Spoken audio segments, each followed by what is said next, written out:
The CMA exam is an international qualification and an international certification.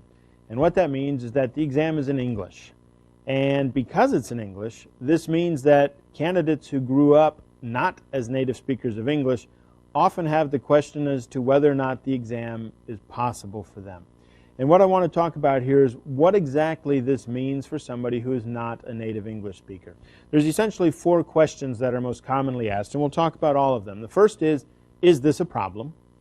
The second is, what level of English do I need to have in order to be able to pass the exams? The third question is, do I need to take English classes? And the last question is ultimately the most important, and that question is, can I pass the exams even if I'm not a native speaker of English? Well, the first question is this a problem? Is it a problem that you're not a native speaker of English? And the answer is yes, it is. Anyone who tries to tell you otherwise is lying to you. It has to be a problem for you to be taking an exam in a language that is not your native language. But what's interesting is that this isn't really a knowledge problem. What we have is instead what I call a time problem. By the time you take the exam, your knowledge of English will be fine. But what will happen is it will take a few extra seconds for you to read the question and understand the question simply because it's not your native language. And if we add 5 seconds for each question, we have almost 10 minutes of time being added to the exam simply because it takes you a little bit longer to read and understand the question. And if you talk to a lot of people who say they ran out of time, they didn't need another 30 minutes. They needed another 10 minutes, another 5 minutes. And that may be explainable simply from the fact it takes a little bit longer to read the question. So yes, it is a problem. The second question is, what level does somebody need to pass the exam? And usually from a more technical standpoint, people say that you need to be upper intermediate. And one of the difficulties about a classification like that is, what does upper intermediate really mean? And you talk to different people and they give you a different definition of what upper intermediate means. And so when we talk about the level that somebody needs, I always say that it's important that you remember that you don't need to speak. This is not a spoken exam. And for the most part, what you need to be able to do is you need to be able to read the question, understand the question, and then choose the correct answer. There's very little writing. 80% of the exams are multiple choice, where it's just identifying the right question. And the 20% of the exam that are essays and problems, well, those questions very rarely require very large amounts of written English. A lot of times the answer is a list. It's a short answer. It's a few sentences. You're not going to get a question asking you to trace the history of accountancy from Luca Pacioli to the present. And so it's a matter of understanding what it is that you need to be able to do. You need to be able to read the question, understand the question, and then identify the correct answer.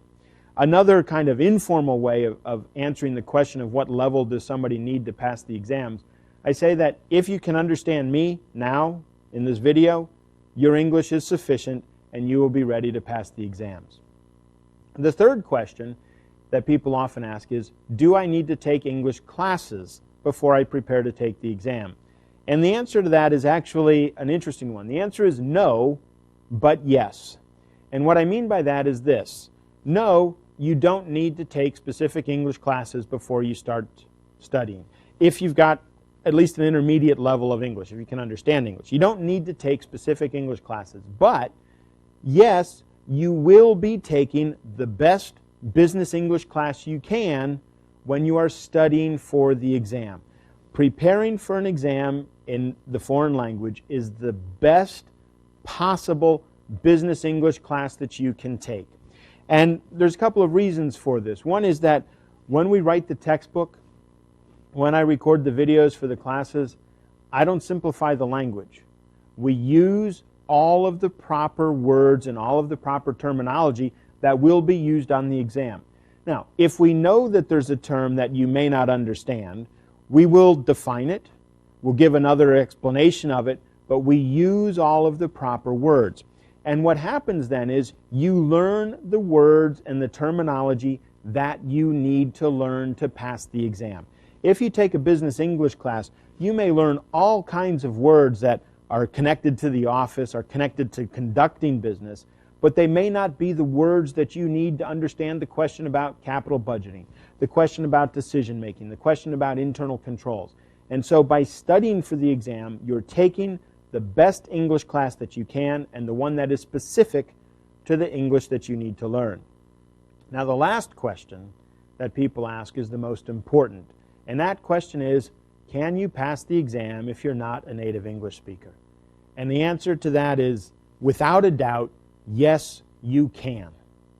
Yes, you can. I have taught people for 12 years who were not native English speakers, and they had a pass rate that is much higher than the world average. So yes, you can pass the exam. We know and understand the issues that you face, and we develop our materials to take that into account to help you. And so if you are committed and dedicated and you use good materials, you can pass the exam. So yes, not being a native English speaker is a little bit more of a challenge. It requires a little bit more of an investment from your time to make certain that you have all of the language knowledge that you need. But you can do it, and I am certain that with the effort that's required, you can pass the exam.